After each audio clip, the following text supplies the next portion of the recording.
Assalomu alaykum. Qanaqasiz, yaxshimisizlar? Allohning rahmati bugun yomg'ir yog'yapti. Mazza-ya, men vaqtli kunda ishga kelganman, chunki vaqtidan klientlarim bor edi. Uyquga qo'ymadim. Kechga dars o'tdim kecha. Endi kuni bo'yi yana ishdamiz. Qanaqasiz, yaxshimisizlar? Sog'lik salomatliklaring yaxshimi? Sizlarga zo'r yangiliklar bilan hali yana chiqaman.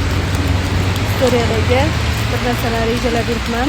Xudo xolasa sog' salomat bo'laylik hammamiz. O'zinglarni ehtiyot qilinglar.